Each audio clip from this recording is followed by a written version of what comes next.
Hi, I'm Ashley and welcome back to my channel and to the start of another reading vlog. So today's reading vlog is one that I'm really excited for, and I've been meaning to do this one since May, but it kept getting pushed back because I kept getting distracted by other books and mostly new releases. And so in today's video, I'm going to be reading 3 dragon fantasy romance books that came out this year. And so the first one is Firebird by Juliet Cross. This one came out this past April and is the first book in a series, and I can't wait to read it. And the first thing that drew me to it was definitely the stunning cover and these sprayed edges. And then the second book is A Fate Forged in Fire by Hazel McBride. And this one came out this past May and is the first book in a duology, and it also has a pretty cover. And then the third book is one that I'm going to be reading on my Kindle, and is A Witch and Her Dragon by Emberly Windham. And this one just came out this past June, and this is a cozy fantasy romance with spice. And then in addition to those 3 books, there's also a couple volumes of manga that I want to read in this video as well. So last month, when I was at the library, I picked up volume 1 of this manga called The White Cat's Revenge, as plotted from the Dragon King's lap, and I read that first volume and I really enjoyed it. It was really cute, and there is a dragon prince in it who I believe is going to be the love interest in this manga series. So I do have volumes 2 and 3 that I ended up picking up from the library. So I want to also read these 2 in this video. So the first book I am going to start with is Firebird. So I am going to go read some of this, and once I've read some, I will be back with first thoughts.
Hi, so it is a few days later. It is Tuesday, July 22nd, and I am here with a reading update because I have made it pretty far in Firebird. I'm a little more than halfway through, but before I give my update on this, I have some book mail that I got, so I thought we could unbox this together. And this is a fantasy romance, so I thought it would be appropriate to unbox in this video, although it isn't a dragon fantasy romance. But it's a new release that I had on pre-order that I just got yesterday. So let's unbox this.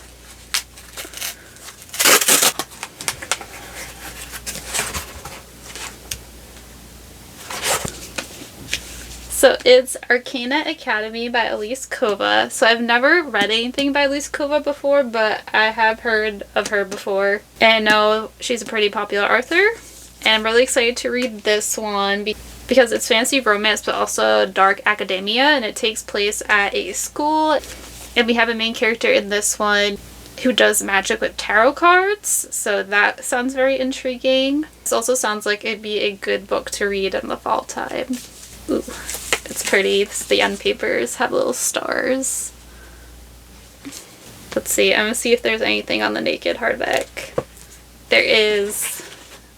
That's cool. Every time I get a new book, I have to look at the hardback to see if there's anything on it. It's always a fun little treat when there is something on the naked hardback. And it does have gold edges. So another very pretty book. And this author has a fantasy romance with dragons that is YA that was supposed to come out this year, I actually talked about it in my anticipated releases video that I did in December, but that book has actually gotten pushed back to next year, 2026, in January, so that made me a little sad because I really wanted to read that one.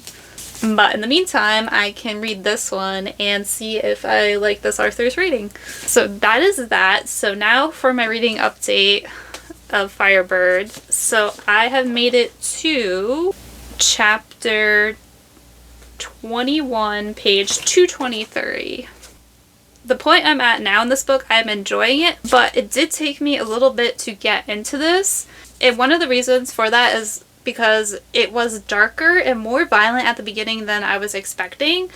So at the beginning, before the prologue, there is the myth of Medusa. So in this little story, we learn that Medusa was a white dragon, and as a white dragon, she is chosen to serve as a priestess in the temple of Minerva. But Medusa ends up catching the eye of the god Neptune, and he ends up becoming obsessed with her, and he ends up assaulting her. And so there is sexual assault mentioned in the beginning of this. It doesn't go into any detail, but it just mentions it. So just be warned of that, because another thing I was kind of surprised at with this book is at the beginning there are no trigger warnings. So just if you are interested in reading this, just be aware of that's there at the beginning. And so this happens to Medusa. She is devastated because now she's no longer a virgin, and priestesses are supposed to be virgins, so she can't be a priestess anymore, or so she thinks. And her two sisters end up finding her, and they're also devastated by what has happened to her. And so the three of them are grieving, and then the goddess Minerva ends up appearing in front of them. And she consoles them and tells Medusa, "It's not your fault," says, "Neptune saw you and was overcome with his own desire. I will give you power over men so that they cannot do this again, and I will give you more." And so she goes on to give Medusa a gift, and she says, "I bestow upon you the gift of a sorceress. Like a snake to its prey, you will latch onto any man you choose and pour malice into their bones. You'll be able to force your enemies to feel despair, pain, and loss. You will control them with the magic you hold." And then Minerva goes on to also give Medusa's two sisters each a power of their own. She gives one of them the gift of the siren, so any man whose blood she tastes will fall at her feet and do her will.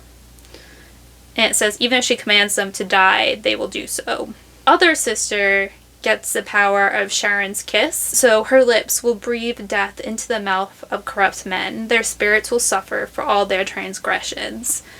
And so I thought that was very interesting, like world building in the beginning. And that is important because in the prologue, we meet our main female character, Melina, and she has the power of Medusa, so she is able to control emotions. And so that makes me wonder when we're going to meet the other two women who have each of the other powers. Because so far, we have not met them, and I am more than halfway through the book. So in chapter 1, we learn that Melina's family is a group of traveling performers, and they always put on shows at different villages, and their shows end with Melina and her three other sisters dancing. So Melina is 17 in the prologue, and she has an older sister and then two younger sisters who are twins who are only a year younger than her. And so at the end of the show, the three of them close out the show by dancing. And in the prologue, they are putting on a show and they're about to go on, but then they receive worrying news that there are Roman soldiers nearby, and one of the Roman soldiers is a pure Roman, which means he is a dragon shifter. Another very interesting part of the world building is the Romans, if they're of pure blood, they have dragons that live inside them and they can shift into dragon forms. And at the beginning of the book, there's a list of all the different dragon houses.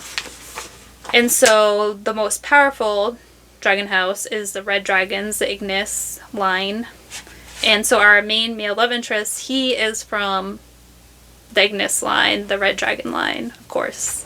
And so in the prologue, he ends up coming and watching the show, sees Melina dance, and he is kind of entranced by her, and so he ends up approaching her after the show, and he gives her this gold coin that has a picture of the Roman goddess of fortune on it.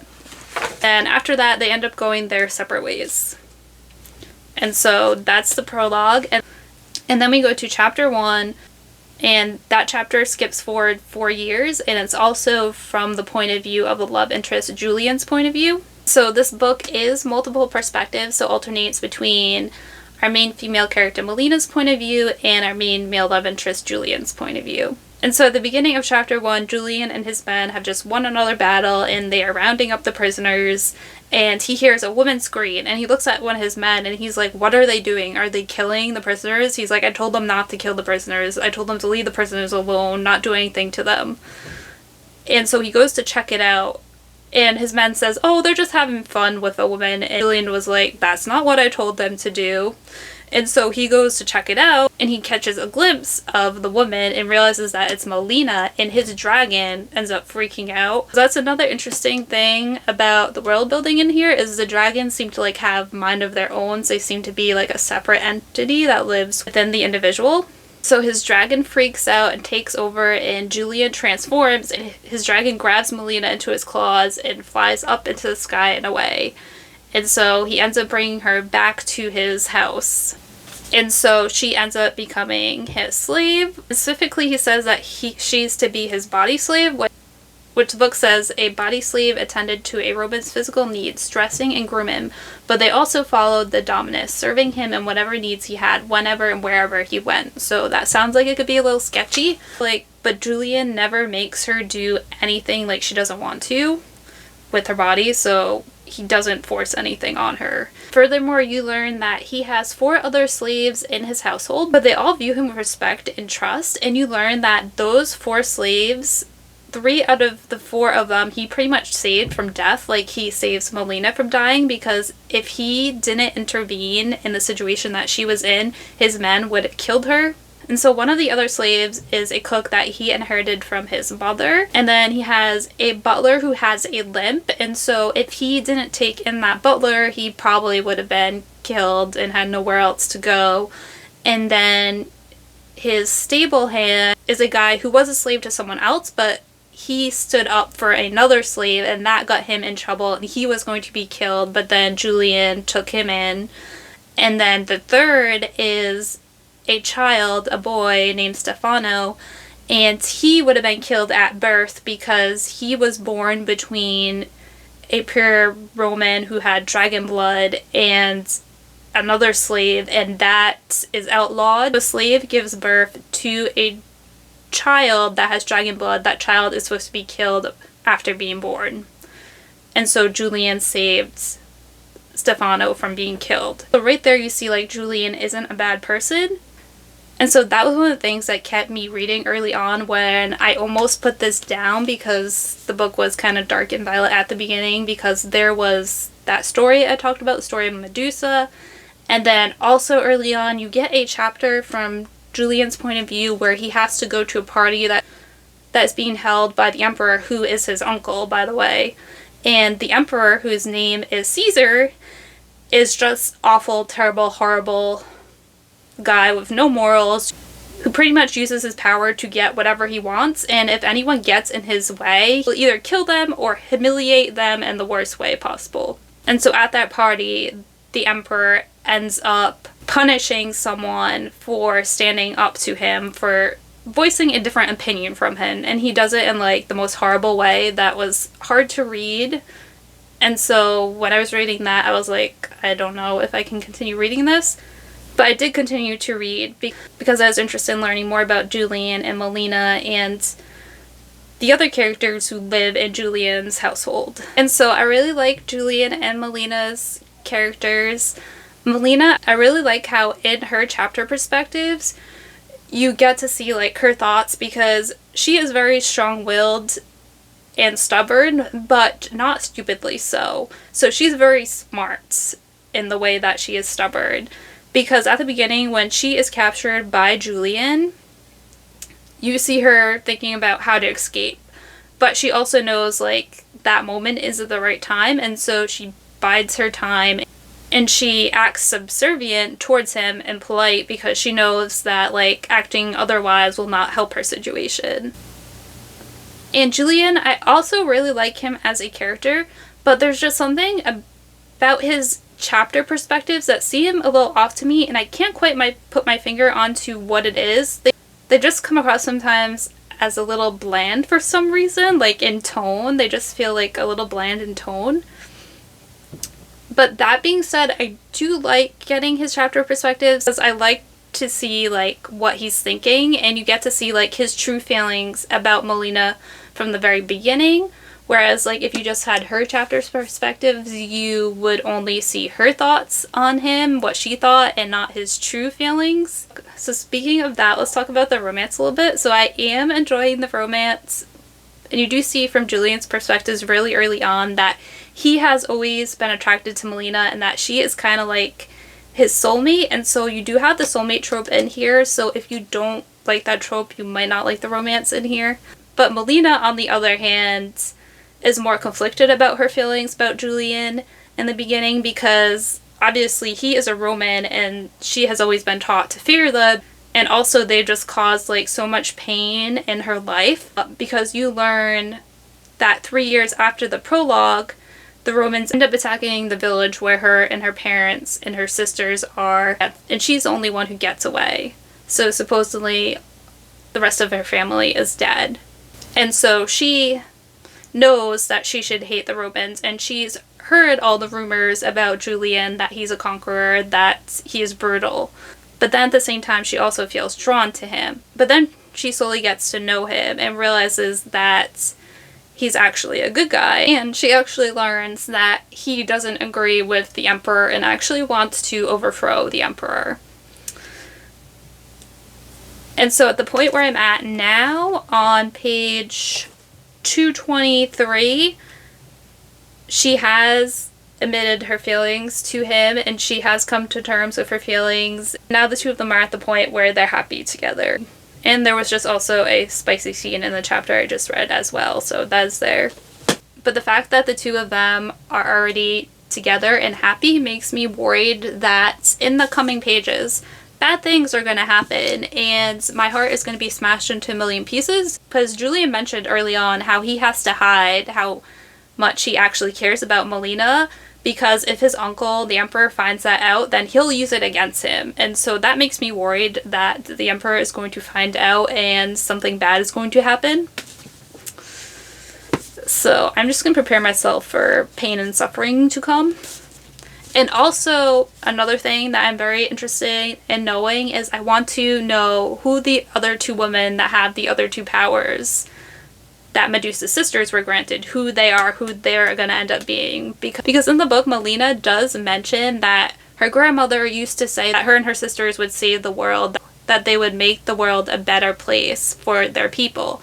And so that kind of made me think that maybe her sisters had powers as well, but now they're all supposedly dead, but Melina thinks she was the only one who escaped. So we don't 100% know with certainty that all her sisters were killed, so they might still be alive and they might show up in here. But then also maybe they are dead and it'll just be two completely different women that have those powers. So I am very interested to see how that plays out. So yeah, where I'm at now in this book, I am enjoying it, even though the beginning took me a little bit to get into. So those are all my thoughts at the moment.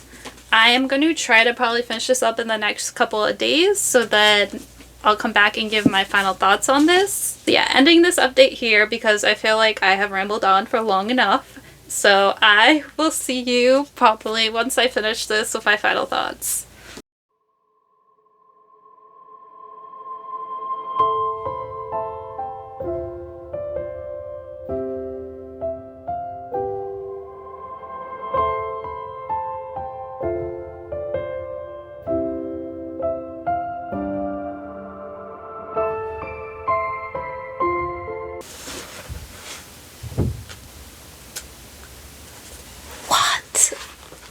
Oh my gosh. Oh. The last line on page 380. Revelation. And that's how it ends. Hi, so it's now Thursday, July 24th, and I'm here with a reading update, which is that I finished Firebird this morning. And the last 200 pages of this, oh my gosh, the last 200 pages of this were amazing. I love them so much. A large part of that was because the romance between Melina and Julian really blossomed in these last 200 pages and ended up being my favorite type of romance, which is just like a really sweet romance where the two of them are pretty much equals, because Julian is very much like the type where he will burn down the world for Melina, but it also goes both ways. She'll also do whatever she can to keep him safe as well. And just really love that dynamic between the two of them. How yes, there's times when he saves her, but there's also times when she saves him. And so while the romance is really sweet, there are some steamy scenes in here. There's about 4, I believe, if I'm remembering correctly. But I thought like those scenes were all done really well and none of them felt unnecessary. But that being said, like if you don't like spice, you could easily just skip those scenes, and I think you'd still be able to enjoy the romance between Melina and Julian, because there are a lot of other just really sweet scenes between the two of them that don't include spice. I think because of how much I absolutely loved the romance in the last 200 pages of this and just how like it made me feel so giddy and happy, that I am going to be giving this book 5 stars, because the romance really did like give me like that 5-star feeling, and a large part of the book is focused on the romance between Melina and Julian. And I know I said in my last update that I found Julian's perspectives just like a little off feeling, but right after that, the following chapter that I read from his perspective, chapter 21, something about that chapter, it pulled me right in. I feel like there was a tone shift in his perspectives, and after that chapter, I really enjoyed every one of his chapter perspectives after that. And I think part of it is because once we hit chapter 1, Julian is now like really open about his feelings towards Melina, and that like shows through in his chapter perspectives from then on. I feel like his strong feelings for her gave life to his chapter perspectives from that point onwards. And I just want to read the beginning sentences of chapter 1 because it really shows like the sweetness of the relationship between the two of them. So chapter 21, that's from Julian's point of view, reads, "I thought I was dreaming. Her slight weight was molded against my chest and my side, her drugging scent filling my nostrils. The strangest thought came to me as I stirred awake. This was how I wanted to die, with her in my arms, many years distant from now, after a full life together." Like, that's just so sweet. And then, in addition to the romance really blossoming in the last 200 pages, there was also plenty of action and other things happening as well, and there were definitely tense moments happening that had me on the edge of my seat, and something does happen that separates Melina and Julian. So that really had me on the edge of my seat and flipping the pages to find out what was going to happen between the two of them. And that being said, this actually did not end on a cliffhanger, which I was really surprised about. It actually ends on a happy note for Julian and Melina, and it pretty much seems like this book like wraps up their story, which made a lot of sense when I got to the end of this, because there is like the last line in the book that says something about a different character, and then that's when I realized, oh, I think the next book is going to be focusing on this other character, who I'm not going to say who she is because spoiler, but I'm excited for her book. And at the very end of this, there was a preview for the next book, which is called Bloodsinger, which is coming out next year on April 7th. And also in that preview, you get to see who is going to be the love interest, and the love interest is someone who we meet in this book. So, and I really like that character, so I'm really excited for the second book in the series. So that's Firebird. I'm really happy that I finally ended up reading this. So next, I am going to pick up A Witch and Her Dragon by Emberly Winham. So this one is a fantasy romance, but it's supposed to be on the cozier side. But that being said, it's still supposed to have some steam in it. And this is a first book in a series, but it seems like it's going to be a series of interconnected standalones. And so I'll just read the little blurb on Amazon to give you an overview of it. So the little blurb reads, "His duty is to protect the princess, but his dragon's desire to claim her is becoming impossible to ignore, and she's about to uncover all the fiery secrets he's been hiding." And then the Amazon page also lists the tropes that are in here. So there's cozy, spicy, fantasy romance, magical academy, forced proximity, enemies to lovers, witch and dragon shifter romance, he falls first, royalty romance. I'm really excited for this one since it's supposed to be on the cozier side. I feel like it'll be a good change of pace from Firebird since this was a little bit more on the darker side of things. So I'm gonna go start A Witch and Her Dragon on my Kindle, and I'll be back when I have some thoughts.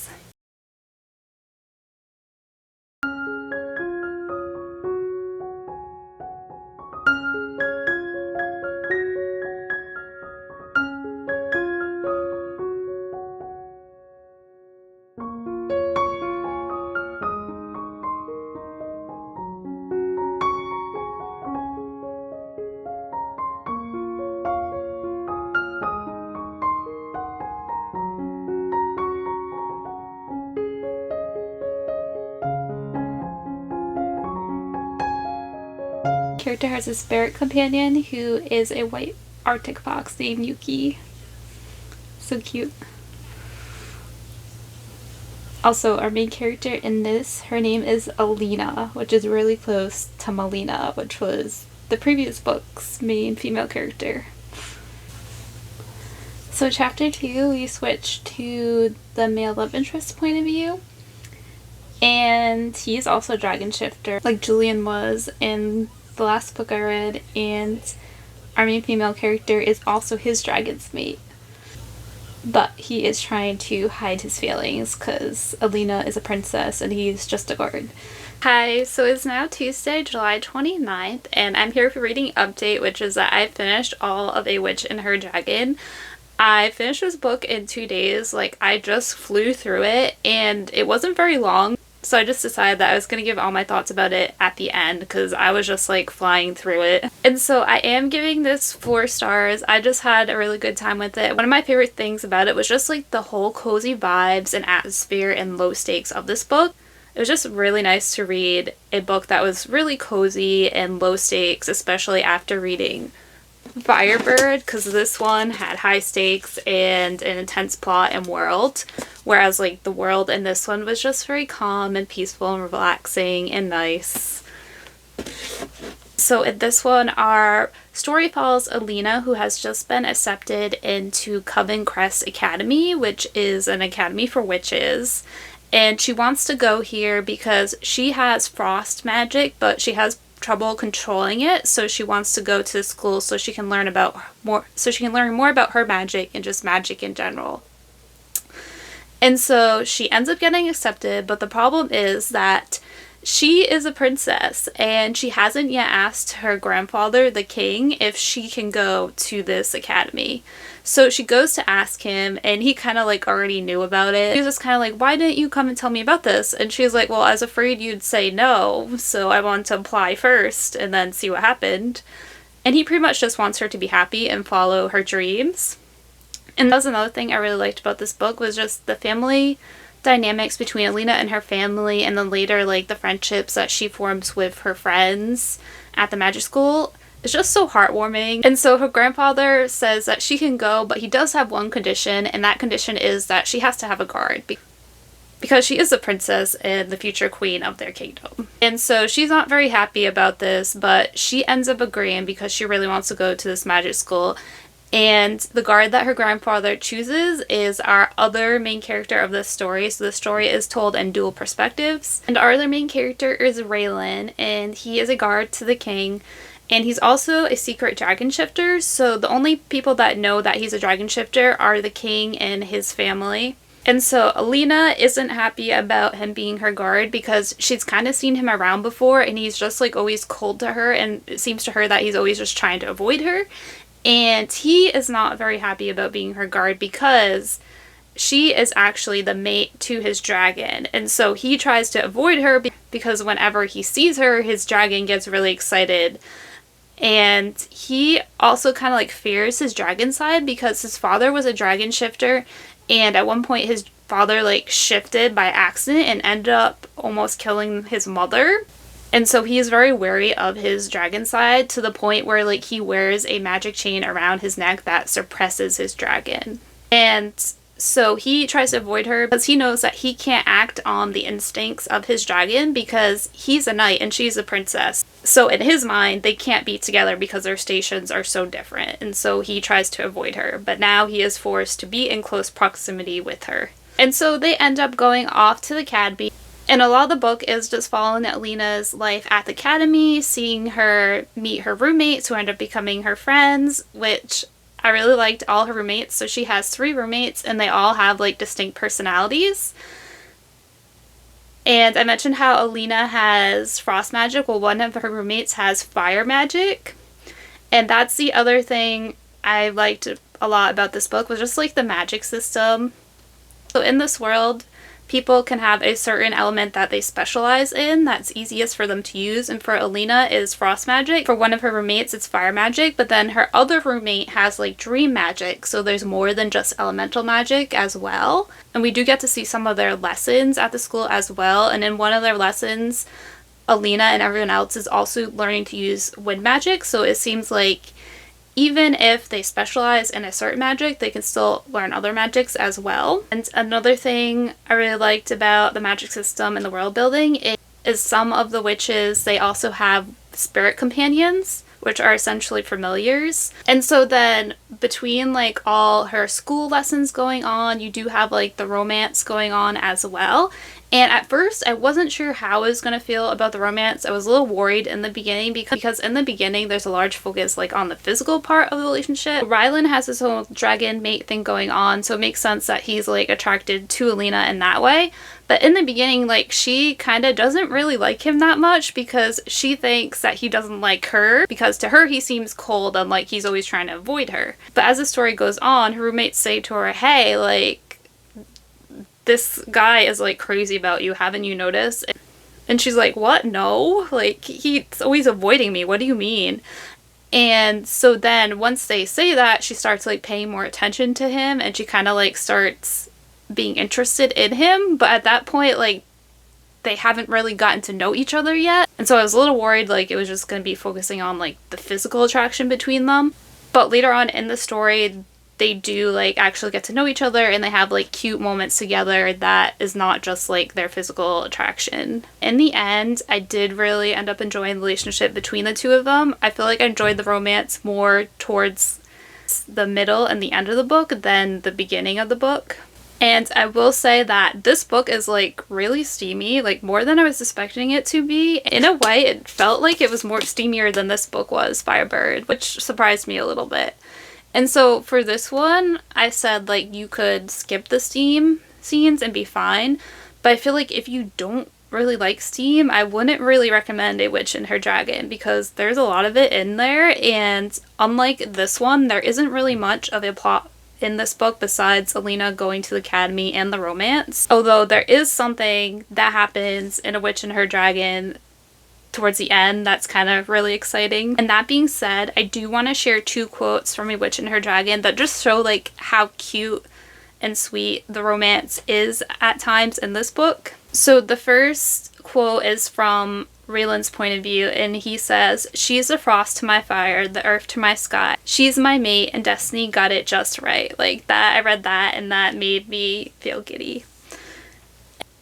And then the next quote is from Alina's point of view, and she says, "He's my dragon, my mate, my equal in every way, except when it comes to chess. Then he's hopeless, and I'll best him every time." And that just made me giddy and giggle too.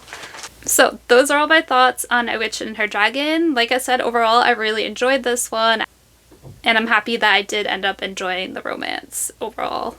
This one is book 1 in a series that is made up of interconnected standalones, and the next one does come out October 3rd, and it's called A Witch and Her Minotaur, and I'm excited for that one because we are following one of Alina's roommates in this one.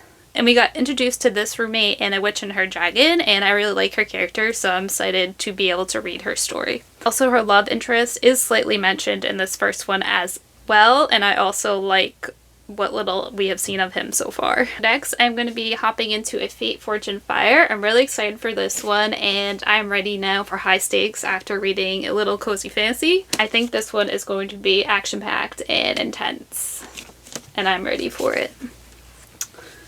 So, with that being said, I am going to start this, and I'll be back once I have some thoughts. Hi, so it's now Friday, August 1st, and I am here with an update in A Fate Forged in Fire.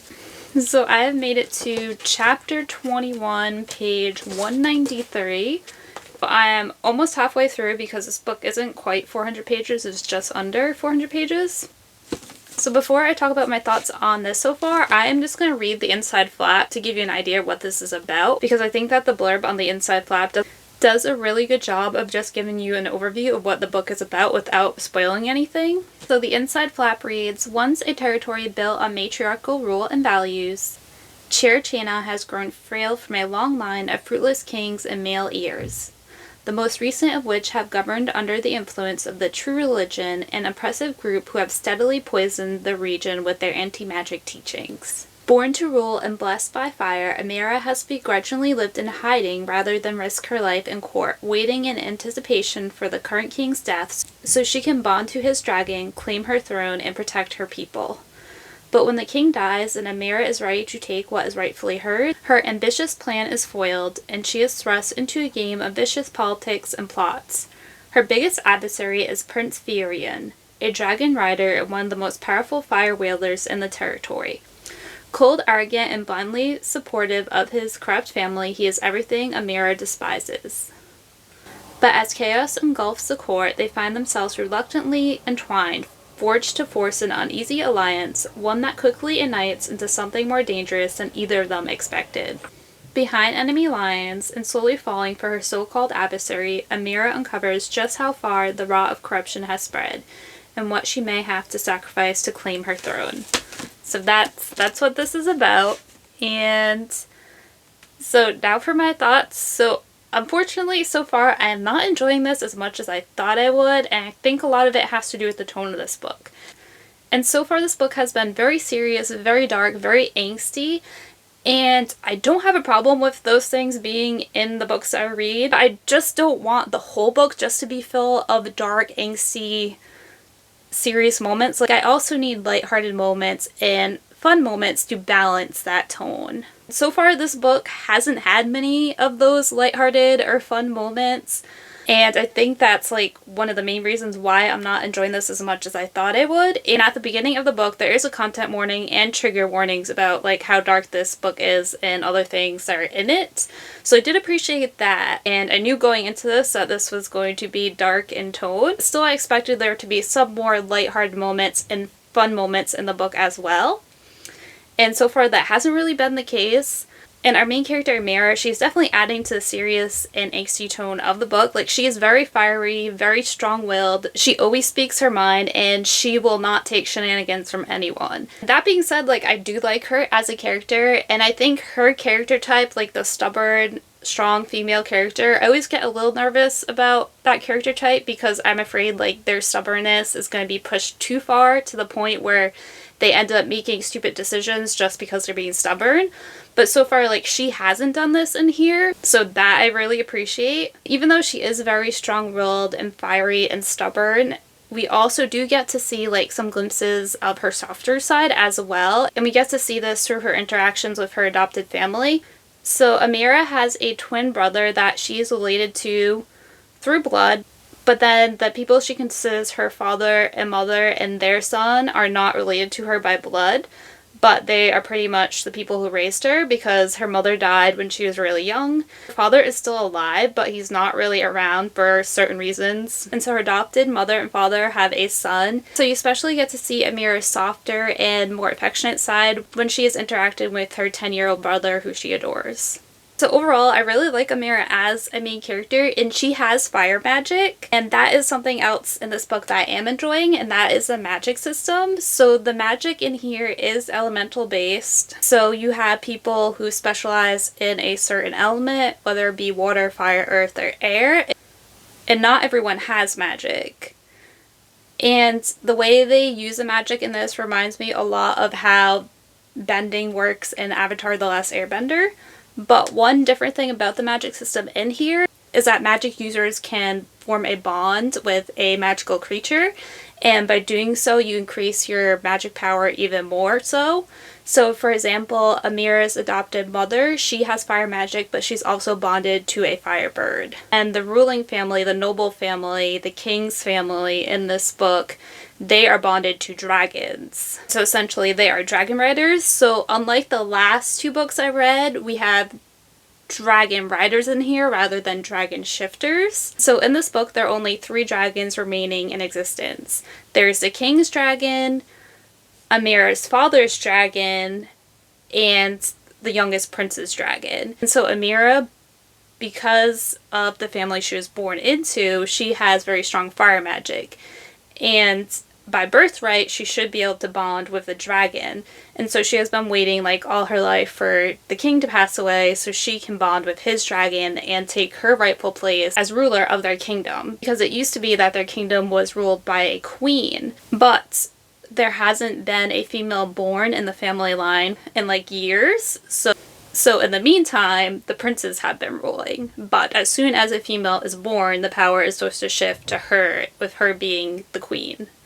So the book says that there's only 3 dragons left in existence, but it also mentions this 4th dragon who was a black dragon, and he was called the Terror because he used to just cause destruction everywhere, and so the king's dragon ended up chasing him away. And so everyone assumes that dragon has died, but the book does not specifically say that. And so it's highly likely that that dragon is still alive. At the point where I'm at in the book now, Amira has bonded with a dragon. And unlike Aragon or Fourth Wing, the riders don't like directly speak to the dragon like in words. Instead, they communicate through feelings and emotions. And overall, so far this book has definitely been a slow burn. Like, Amira doesn't bond with her dragon until chapter 15, page 146. And I was just like, the one thing that kind of kept me reading, even though the tone of this was very dark, was I wanted to see Amira bond with her dragon. And similarly, the romance in here hasn't really gone anywhere yet, so that is also a slow burn, and it is like true enemies to lovers at the moment. So love interest is a younger prince, and him and Amira, they've only like interacted a handful of times at this point, and every single time they interact, they are pretty much trying to kill each other. So the two of them, like, can't stand each other. So since the romance hasn't really gone anywhere yet, I don't really have any feelings about it yet. But I do hope it gets developed some more soon because I need some, like, fun banter or something in this book just to lighten up the atmosphere a little bit. But where I just left off at the end of chapter 20, a certain plot point comes into play. And that plot point is putting the romance front and center. So it seems like there should be a larger focus on the romance going forward in these next pages. Those are all my thoughts for now. So I am mostly enjoying this, but not as much as I thought I would. And the main things I'm enjoying right now are Amira's bonds and interactions with her family, the magic system, and Amira and her dragon. And then the things that I aren't quite enjoying is just how dark in tone this is, and also the romance I'm not enjoying yet because nothing has really happened yet there. And so I am going to go read this. My next update will probably be when I finish, and hopefully I'm hoping that the book will become more fun in tone and that the romance will get more development and I will like that development. And mostly I want the romance to have fun banter. And also, I need more of Amira and her dragon in here. Hi, so I am here to wrap up this video, and it's actually been like a month since I last updated this vlog because I ended up DNFing a Fate Forged in Fire. So this is my first DNF of the year, and I ended on page 276, and I left off in the middle of a chapter, which I like never do, so that just shows how much I was not having a good time. And so this scene the main female character, Amira, and the love interest end up having their first kiss, but it just really wasn't the time or the place. And it just felt so wrong that it just like turned me off so much that I stopped reading in the middle of that chapter and just put the book down and decided I was not going to continue on. And in my early update, I had said that I was hoping there'd be like more happy, lighthearted moments in the book in between like all the serious stuff going on.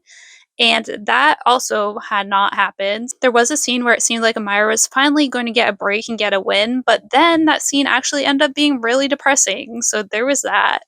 And so I just decided to DNF this because I wasn't enjoying it anymore. And there's just too many books I want to read for me to continue reading a book that I'm not really having a good time with. And so that is that. So, on a happier note, I did read the two manga that I wanted to read, and those I adored. I loved them so much. And so, those were volumes 2 and 3 of The White Cat's Revenge is Plotted from the Dragon King's Lap. And this series is so delightful. It's very much like a cozy fantasy series, and the main character ends up getting magically transported from modern Japan to a fantasy world. And in this fantasy world, their magic comes from fairies, and the main character happens to have like a magical wavelength that the fairies really like, and so the fairies end up like following her around everywhere, and they're just so cute looking. There they are. They're so adorable. And it's funny because there are scenes where like people are being mean to her, and so the fairies are like threatening them, but they're so cute that it's like really hard to take them seriously. But at the same time, like something happens where a whole kingdom makes enemies of the fairies because of how they treat our main character, and so they lose their ability to use magic because the fairies don't want to cooperate with them. So like that's actually a very serious problem. But anyways, so our main character is Ruri, and she ends up finding this bracelet that lets her transform into a white cat. And while in her cat form, she ends up meeting the Dragon King. In this world, there are dragon people, but they're kind of like dragon shifters where they have human forms that they're in most of the time. And so the Dragon King has always wanted like a pet, but he's never been able to have one because as a dragon, all little animals like run away from him and are afraid of him. So when he meets Ruri as a white cat, he's instantly like smitten with her because she actually lets him like pet her in her cat form and everything and just will sit on his lap without running away. So this series just follows Ruri and her life in this new world and her learning about the world and her magic and the relationships that she forms with the people around her. And she is what is known as a beloved child in their world because of the fairies really liking her, and beloved children are protected in that world. So that is why she ends up coming to live at the palace of the Dragon King because she is a beloved child. But the only thing is that she hasn't told the Dragon King that she is actually a human yet. So the series is just really cute and sweet, and I really need to get my hands on volume 4 now. So with that, we are going to end this vlog. Out of the 3 novels that I read, my favorite was definitely Firebird by Juliet Cross. And before reading this, I had a feeling it was going to be a 5-star, so I'm really happy that it did end up being so. But let me know down below if you've read any of these, what you thought of them. Thank you so much for watching. Until next time, bye!